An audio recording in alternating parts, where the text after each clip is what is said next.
사랑하는 성도 여러분, 오늘 우리는 급변하는 세상 속에서 성경이 우리에게 무엇을 말하고 있는지 그 깊은 지혜를 함께 나누는 시간을 갖고자 합니다. 지금 우리가 살고 있는 이 시대를 향한 하나님의 메시지에 귀를 기울이는 귀한 시간이 되기를 소망합니다. 본격적인 말씀을 나누기 전에 잠시 시간을 내어 좋아요를 눌러주시고 이 채널을 구독해주시면 감사하겠습니다. 여러분의 작은 손길 하나하나가 하나님의 은혜로운 말씀을 더 많은 영혼에게 전하는 귀한 선교의 도구가 됩니다. 또한 이 영상을 주변에 공유하시어 더 큰 은혜를 나누는 통로가 되어 주십시오. 이 말씀을 듣고 나누는 모든 분들의 가정과 삶 위에 우리 주님의 놀라운 평강과 축복이 가득하기를 간절히 기도합니다. 성경에는 예수님과 사도들, 그리고 구약의 선지자들이 마지막 때에 관해 예언한 수많은 징조들이 기록되어 있습니다.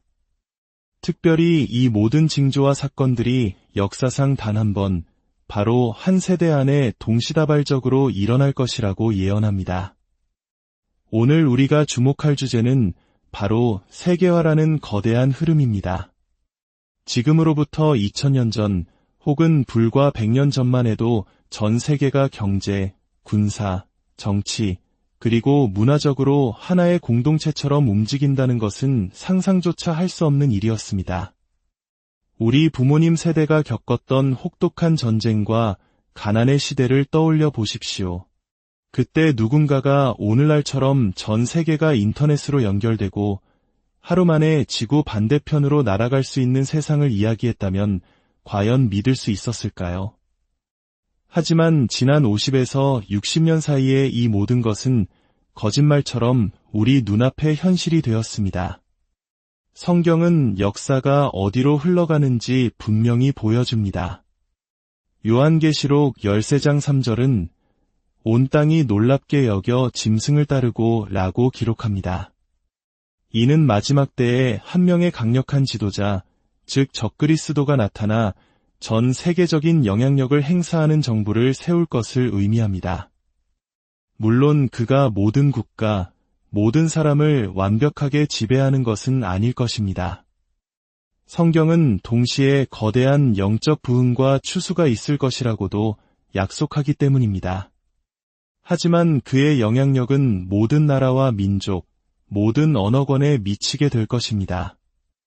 요한계시록 13장 7절은 그가 각 족속과 백성과 방언과 나라를 다스리는 권세를 받을 것이라 말하며 8절에서는 생명책의 이름이 기록되지 못하고 이 땅에 사는 자들은 다 그 짐승에게 경배하리라고 경고합니다.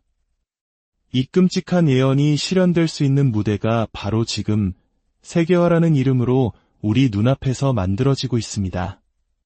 세계화는 1980년대부터 널리 쓰이기 시작한 용어로 전 세계의 사람들이 국경의 장벽을 넘어 지식, 상품, 미디어, 경제, 기술, 심지어 종교까지 모든 영역에서 하나의 거대한 사회처럼 서로 연결되고 기능하는 과정을 의미합니다.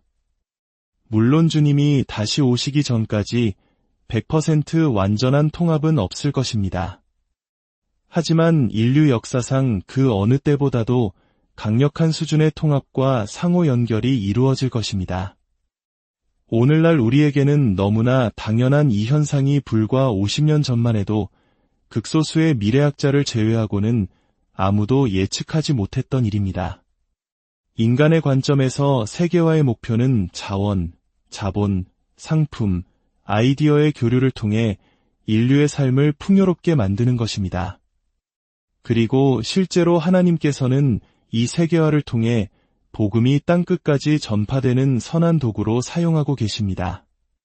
하지만 동시에 사탄은 이 세계화를 악용하여 전례 없는 속도와 규모로 죄악을 퍼뜨리고 마지막 때를 위한 무대를 준비하고 있습니다.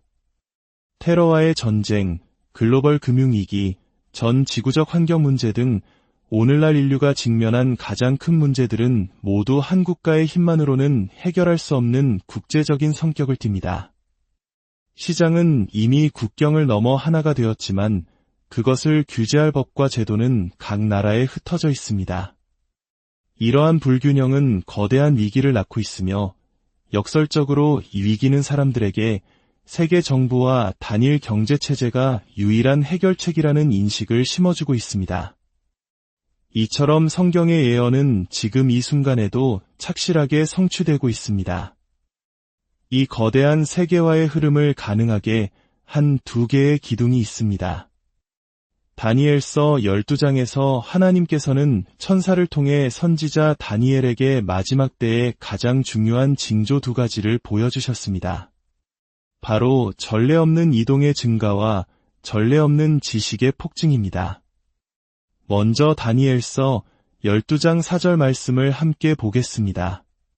다니엘아, 마지막 때까지 이 말을 간수하고 이 글을 봉함하라. 많은 사람이 빨리 왕래하며 지식이 더하리라. 이 예언의 놀라움은 이 말씀이 인류 역사상 가장 중요한 사건들과 나란히 언급되었다는 점에 있습니다. 천사장 미가엘이 일어서는 영적 전쟁, 역사상 가장 큰 환난인 대환난, 이스라엘의 구원, 그리고 모든 성도의 부활. 이처럼 엄청난 사건들 바로 옆에 사람들이 빨리 왕래하고 지식이 더해질 것이라는 예언이 기록된 것입니다. 이것은 결코 사소한 변화를 의미하는 것이 아닙니다. 하나님께서 인류 역사의 흐름을 바꿀 만큼 지극히 중요한 징조로 이 두 가지를 지목하신 것입니다. 먼저 지식의 폭증에 대해 살펴보겠습니다. 이것은 단순히 다니엘서의 예언에 대한 지식이 늘어난다는 좁은 의미가 아닙니다. 인류의 총체적인 지식 자체가 폭발적으로 증가하는 정보화 시대를 예언한 것입니다. 그 증거는 충격적일 정도입니다. 오늘날 인류의 총지식은 12개월, 즉 1년마다 2배씩 증가하고 있다고 합니다.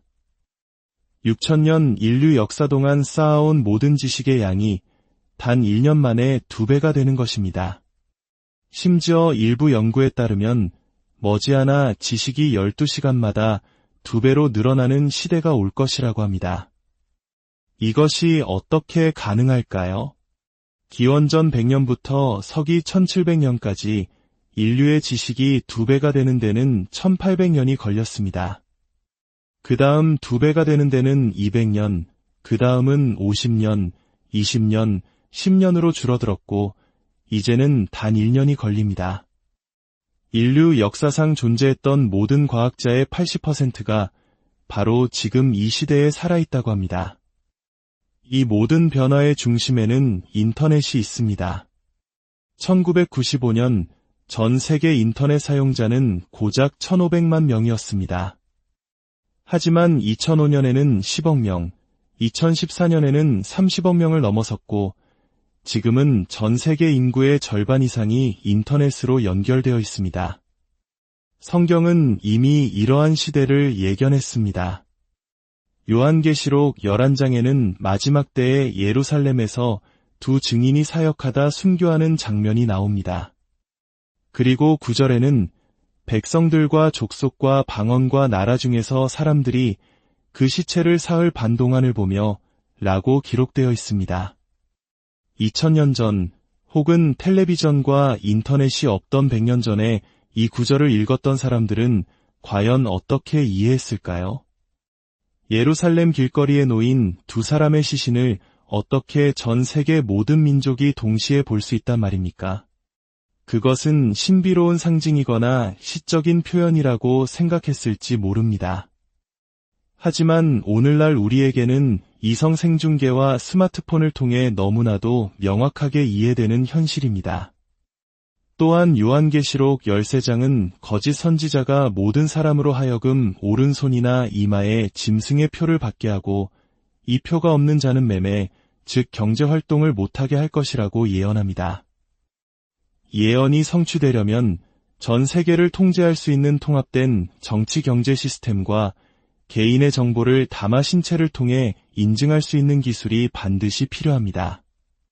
100년 전에는 공상과학 소설처럼 들렸던 이 이야기가 지금은 생체 인식 기술, 디지털 화폐, 마이크로칩 등의 형태로 우리 눈앞에 현실화되고 있습니다.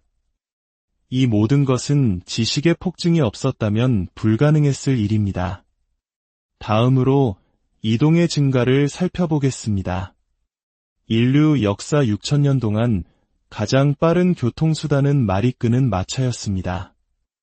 사람이 육지에서 낼 수 있는 최고 속도는 시속 약 40km에 불과했습니다.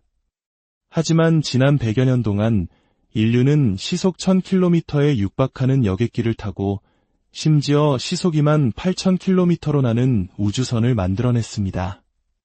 1914년 한 해 동안 상업용 비행기를 이용한 승객은 고작 1천여 명이었습니다. 100년이 지난 지금 한 해에 50억 명에 가까운 사람들이 비행기로 이동합니다. 1000명에서 50억 명. 이것이야말로 성경이 말하는 전례 없는 증가가 아니고 무엇이겠습니까? 이처럼 폭발적인 지식과 이동의 증가는 인류를 하나의 공동체로 묶으며 세계화를 가속하고 있습니다. 그리고 이 세계화는 양날의 검과 같습니다. 한편으로는 복음과 선한 영향력이 역사상 그 어느 때보다 빠르고 넓게 퍼져나가도록 돕습니다. 하지만 다른 한편으로는 죄악과 어둠의 세력이 이전과는 비교할 수 없는 속도로 퍼져나가도록 길을 열어주고 있습니다. 다니엘서는 이 마지막 때에 많은 사람이 연단을 받아 스스로 정결하게 할 것이지만 악한 사람은 더욱 악을 행할 것이라고 말합니다. 의로움과 죄악이 동시에 그 극치를 향해 달려가는 시대, 그것이 바로 우리가 사는 시대의 모습입니다. 사랑하는 성도 여러분, 오늘 우리가 나눈 이 말씀들이 우리에게 무엇을 말해줍니까? 그것은 바로 우리가 매일 마주하는 세상의 변화가 결코 우연이 아니라는 사실입니다. 경제 뉴스에서 과학기술의 발전 속에서 국제정세의 흐름 속에서 우리는 하나님의 거대한 계획과 성경의 예언이 성취되어 가는 것을 목격하고 있습니다. 하나님께서는 우리가 단순히 먹고 사는 문제, 개인적인 성공과 실패라는 작은 거품 안에 갇혀 살기를 원하지 않으십니다. 우리 눈을 들어 하나님께서 인류 역사를 통해 이루고 계시는 이 거대한 서사를 보기를 원하십니다. 이 마지막 때의 징조들은 우리를 두렵게 하기 위함이 아닙니다. 오히려 우리에게 긴박감을 주고 깨어 기도하게 하며 우리 왕 되신 예수 그리스도께서 이 모든 것을 주관하고 계심을 믿고 확신하게 하기 위함입니다. 이 혼란스러운 시대를 살아가면서 세상의 소리에 길을 잃지 마십시오. 오히려 더욱 말씀에 굳게 서서 지금이 어느 때인지 분별하며 주님께서 맡기신 사명을 끝까지 감당하는 지혜로운 성도들이 되시기를 바랍니다. 주님께서 이 모든 것을 계획하셨고 지금도 온전히 통치하고 계십니다. 주 예수 그리스도의 이름으로 여러분 모두를 축복합니다.